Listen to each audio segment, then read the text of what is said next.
السلام علیکم ناظرین، آپ تاک نیوز دیکھ رہے ہیں اور میں ہوں غلام علی یاسین۔ آج ہمارے ساتھ ایک بہت ہی خوبصورت شخصیت کے مالک، ہمارے آج کے مہمان Malik Azhar Iqbal Khokhar advocate high court موجود ہیں، ان سے بات کریں گے۔ سر، سب سے پہلے تو بہت شکریہ، آپ نے اپنا قیمتی وقت دیا۔ سر، سب سے پہلے تو یہ بتائیے گا کہ اسلام آباد ہائی کورٹ کے 6 ججز نے سپریم کورٹ کو خط لکھا ہے، خط کیوں لکھا گیا؟ بسم اللہ الرحمن الرحیم، بہت شکریہ آپ کا جو آپ نے موقع دیا کہ اس پہ کچھ بات ہو سکے۔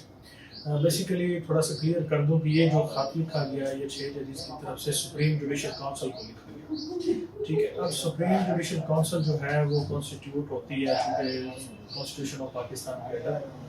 تو جس میں بیسیکلی ججز کے معاملات کو دیکھا جاتا ہے۔ اب یہ چونکہ ایک نئی پریسیڈنٹ قائم ہوئی ہے کہ کچھ ججز نے ایک سپریم جوڈیشل کونسل کو لیٹر لکھا، لیکن جو مین نقطہ میری نظر میں ہے ادھر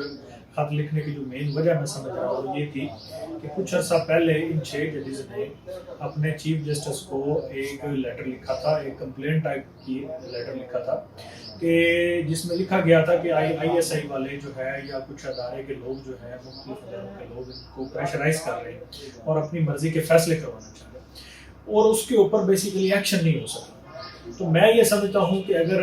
ان کے خط کا جو مین متن سپریم جوڈیشل کونسل کی آتا ہے نا وہ یہ ہے چیف جسٹس کے اگینسٹ کارروائی کروانا۔ باقی جو بات ہے وہ چونکہ ان کی جورسڈکشن نہیں ہے سپریم جوڈیشل کونسل کی، اب سپریم جوڈیشل کونسل نے ایک آؤٹ آف دا وے جا کے ابھی کام شروع کر دیا ہے، اب وہ دیکھتے ہیں اس کے بارے میں کیا ہوتا ہے۔ انہوں نے خط لکھا، کیا یہ فیصلہ درست تھا؟ اگر میں اس چیز کو دیکھوں کہ یہ درست ہے کہ نہیں درست ہے تو میرا خیال ہے، میری رائے اس میں یہی ہے کہ درست فیصلہ ہے، لیکن سپریم جوڈیشل کونسل کو یہ خط لکھنا یہ ساری معاملات کی بابت وہ میرا خیال ہے قانون کے مطابق نہیں۔ اب بیسیکلی ہونا یہ چاہیے تھا کہ یہ خط سپریم کورٹ میں ڈائریکٹلی طور پہ جانا چاہیے تھا چیف جسٹس کے پاس اور یہ ریکویسٹ کرنی چاہیے تھی کہ چیف جسٹس آف پاکستان اس معاملے کے اوپر 100 موٹو۔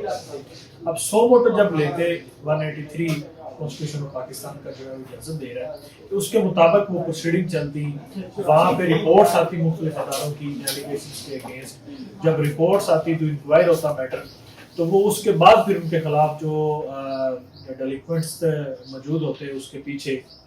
جنہوں نے یہ سارا کام کیا ہے ان کے خلاف پھر وہاں سے کارروائی ممکن تھی۔ اب سپریم جوڈیشل کونسل کے پاس پاور نہیں ہے کہ ان کے خلاف کوئی کارروائی کرے، کیونکہ ان کے خلاف تو پاور ہے جج کے خلاف کارروائی کرنے کی، جو حاضر سروس جج ہو ان کے خلاف اگر کوئی مس کنڈکٹ کا ایلیگیشن ہے، جو کہ اس لیٹر میں صرف ایک ہی بات لکھی ہوئی سمجھ آ رہی ہے کہ چیف جسٹس اسلام آباد ہائی کورٹ کے اگینسٹ یہ بات لکھی ہوئی کہ انہوں نے ہماری بات نہیں سنی، اپنی ڈیوٹی پرفارم نہیں کی بیسیکلی یہ، تو اس وجہ سے خط لکھنا ان کا درست فیصلہ ہے، لیکن سپریم جوڈیشل کونسل کو لکھنا میں سمجھتا ہوں کہ ان کے لیے کوئی فائدہ مند نہیں ہوگا، اور باقی ان کی بہادری کو داد دینی پڑے گی کہ انہوں نے اس دور میں اتنا بولڈ سٹیپ لیا اور دنیا کو پورے پاکستان کے لوگوں کو دکھایا کہ ایکچولی یہ ہو۔ سپریم جوڈیشل کونسل کے پاس جو ہے وہ ججز کی محاسبہ کا اختیار تو وہ رکھتی ہے، کیا وہ خفیہ اداروں کا محاسبہ کر سکتی ہے؟ یہی بات ہے نا کہ میں پہلے بھی عرض کر چکا ہوں، خفیہ اداروں کا وہ محاسبہ نہیں کر سکتے، ٹھیک ہے۔ اب چونکہ سپریم کورٹ کے جو یعنی کہ سپریم جوڈیشل کونسل کے جو چیئرمین ہیں چیف جسٹس آف پاکستان جو ان کو چیئر کرتے ہیں، انہوں نے آؤٹ آف دا وے جا کے جو پرائم منسٹر سے میٹنگ ارینج کی، میرا خیال ہے وہ بھی ایک اکارڈنگ ٹو لا تو نہیں ہے کیونکہ لا تو اس چیز کی اجازت نہیں دیتا، لیکن انہوں نے آؤٹ آف دا وے جا کے یہ چیز کی کہ انہوں نے میٹنگ ارینج کی۔ اس کا مقصد یہ تھا، اس کا جو مقصد مجھے سمجھ آ رہا ہے وہ یہی ہے کہ وہ ان کے خلاف محاسبہ کرنا چاہ تو رہے ہیں لیکن ان کے پاس اختیارات نہیں ہے اس سیٹ کے اوپر، being a chairman of the supreme judicial council. اچھا سر، بتائیے گا چیف جسٹس آف پاکستان اور پرائم منسٹر کی ملاقات کو کس نظر سے؟ میرا خیال ہے وہ ملاقات نہیں ہونی چاہیے تھی،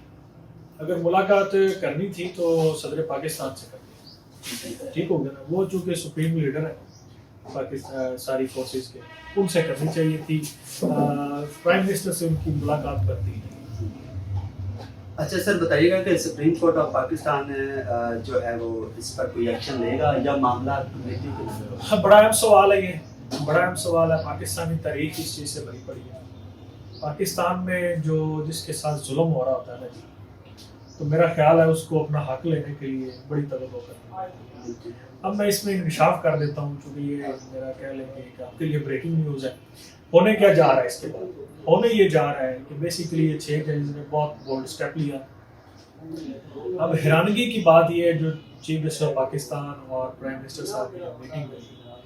پورے ملک نے دیکھی اور اس میں جو انہوں نے فیصلہ کیا میں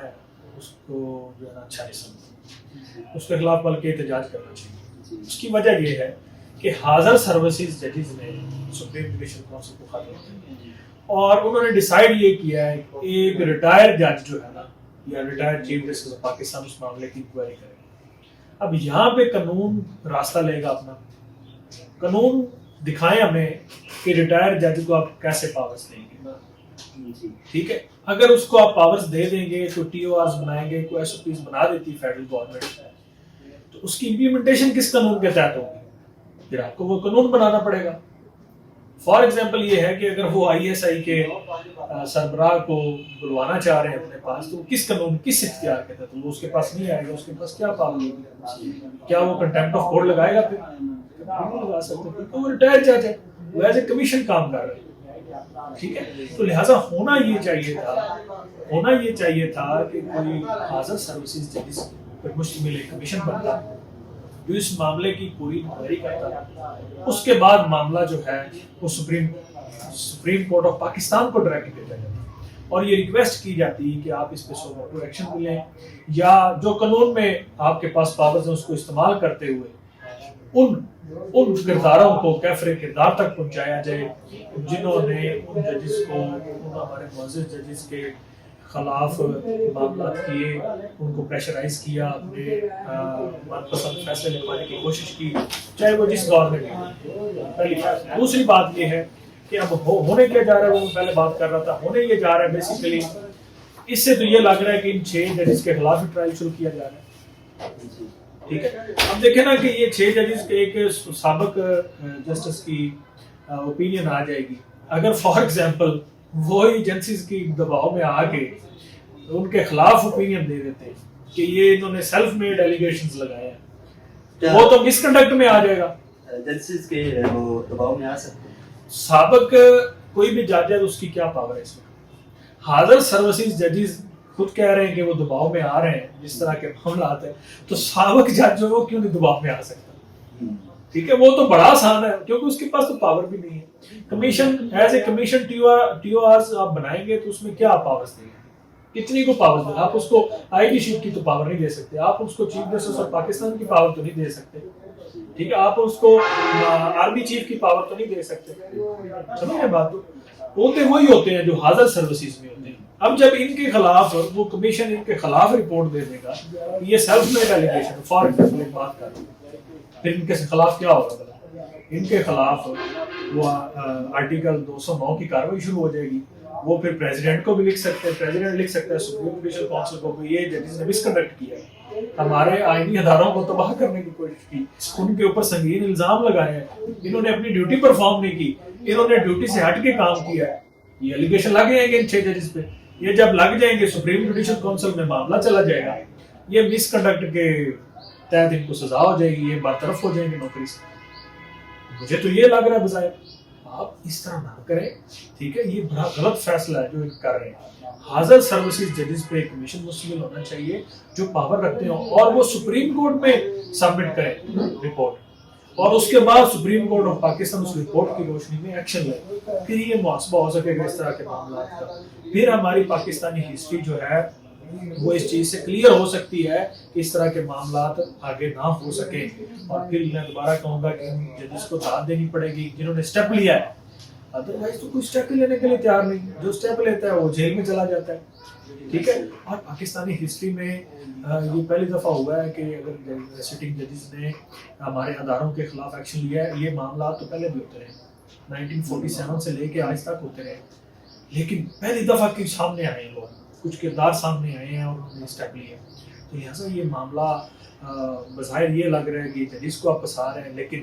عوام جو ہے وہ سارا کچھ دیکھ رہی ہے، عوام کو سب پتہ ہے، پہلے بھی یہ چیزیں پتہ تو تھیں لیکن اس لیٹر سے وضاحت ہو گئی ہے، ایکسپلینیشن ہو چکی ہے، یہ میری گزارش ہے۔ اچھا سر، بتائیے گا کہ اس معاملے میں قانون کی پاسداری کی بڑی باتیں ہوتی ہیں، کیا آپ کو لگتا ہے کہ واقعی قانون جو ہے وہ اس کی پاسداری ہو رہی ہے، اس پر عمل ہو رہا ہے؟ دیکھیں کہ ساری دنیا دیکھ رہی ہے